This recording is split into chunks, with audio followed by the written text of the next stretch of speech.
Hi friends, என்னடா திரும்பவும் டாலியாவை காமிக்கிறேன்னு ஒன்று நினச்சிக்காதீங்க. இன்றைக்கி ஒன்று ரெண்டு ஃபோட்டோ எடுக்கலான்னு சொல்லிட்டு வந்தேன். ஏன் நான் அந்த பூவை பார்க்கக்கூடிய டைம் எனக்கு ரொம்ப பிடிச்சிருக்கு. சரி, அதுக்கிட்ட நின்று 2 ஃபோட்டோ எடுக்கணும்னு சொல்லிட்டு தான் வந்தது. சரி, அதை வீடியோவாக போடலான்னு சொல்லி வீடியோவாக எடுத்துக்கிட்டு இருக்கேன். நான் நினச்சி கூட பார்க்காத பூங்க அவ்வளோ பெருசாக இருக்குது.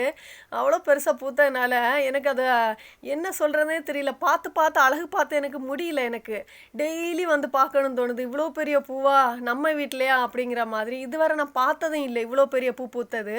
2 கை அளவுக்கு இருக்குதுங்க. அப்படி விரிஞ்சு நின்று அடியில் 2 கையை வச்சா அந்த அளவுக்கு பெரிய டாலியா பூ. இதெல்லாம் பார்த்தது நான் வெளிநாட்டில் பூத்து நான் பார்த்துருக்கேன் வீடியோவில். ஆனால் நிஜத்தில் நான் நேரில் நான் பார்த்ததில்லை இதுவரை. நம்ம வீட்டில் பூத்துருக்க பூவாங்கிறத என்னால் நம்ப முடியல. பக்கத்துலேயே ஒன்று மொட்டு வச்சுட்டு வந்துட்டு இருக்குங்க. ஆன்லைனில் வாங்கின செடி தான் இந்த டாலியா செடி. கேரளாவில் இருந்து நான் வாங்கினது ஆன்லைனில். அதில் ஒரு செடி பட்டு போச்சுன்னு நான் வீடியோவில் நான் சொல்லியிருப்பேன். இது மொட்டு வைக்கக்கூடிய டைம் கூட நான் உங்கள்கிட்ட நான் ஷார்ட்ஸில் சொல்லியிருப்பேன். மொட்டு இவ்வளோ திக்காக கட்டியாக இருக்குது, இதோட பூ எப்படி இருக்குமோ அப்படின்னு சொல்லிட்டு நான் உங்கள்கிட்ட சொல்லியிருப்பேன் வீடியோவில். என்னை ஃபாலோ பண்ணுற ஃப்ரெண்ட்ஸுங்களுக்கு தெரியும். அதுக்கு வேண்டி இவ்வளோ கொடூரமாக இவ்வளோ பெரிய பூவாக பூக்கும்னு நான் நினச்சி கூட பார்க்கலைங்க. எனக்கு ரொம்ப சந்தோஷமாக இருக்கும். அது கீழே விழாமல் இருக்க நான் 2 கம்பு நான் கட்டி வச்சுருக்கேன். ஏன்னா பூ அவ்வளோ வெயிட்டாக இருக்குது. அதனால் அது கீழே விழுந்துருமோன்னு உள்ள ஒரு பயத்தில் நான் 2 கம்பு கட்டி கீழே வச்சுருக்கேன். அது எப்போ வாடுதோ அந்த நாள் வரை நான் அதோட அழகை ரசிக்கணும். எனக்கு அப்படி அழகாக இருக்குதுங்க.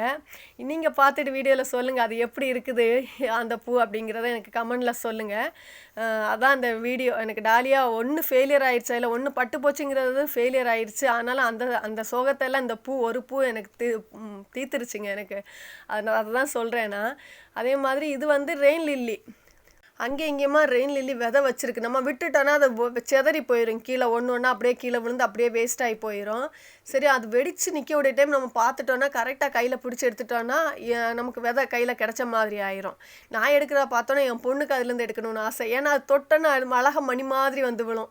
அதனால எங்கே இருக்குதுன்னு சொல்லுமா, நான் எடுக்கிறேன்னு சொல்லிட்டு அவள் இப்போ எடுத்துகிட்டு இருக்கா பாருங்கள். அது தொட்டோன்னா அழகாக மணியாக வந்து விழுந்துடும்.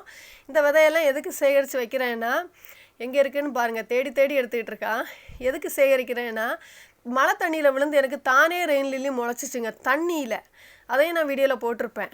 சரி, அதை நான் ஸ்டெப் பை ஸ்டெப்பாக தண்ணியில் போட்டு இது முளைக்குதா இல்லையாங்கிறத நான் உங்களுக்கு வீடியோவில் நான் ஒன்று ஒன்றா காமிக்கிறேன். இங்கே பாருங்களேன், அடினியம் பூத்து நிற்கிது. ஒரு 5-6 பூ பூத்து நிற்கிது. விதையும் வச்சுட்டு வருது. ஆனால் பூ கொஞ்சம் கலராக வரல, ஒரு டல்லான கலராக வந்திருக்கு. எதனாலேன்னு தெரியல.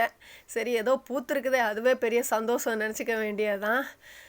எல்லாத்தையும் சேர்த்துக்கிட்டு இன்றைக்கி மாடியிலேருந்து ரொம்ப சந்தோஷமாக இன்றைக்கி கீழே இறங்கி வந்தேன். சவுண்டு கொஞ்சம் அடைஞ்ச மாதிரி இருக்குது. கொஞ்சம் அட்ஜஸ்ட் பண்ணிக்கோங்க. இந்த வீடியோ பிடிச்சா லைக் பண்ணுங்கள், சப்ஸ்கிரைப் பண்ணுங்கள். தேங்க்யூ.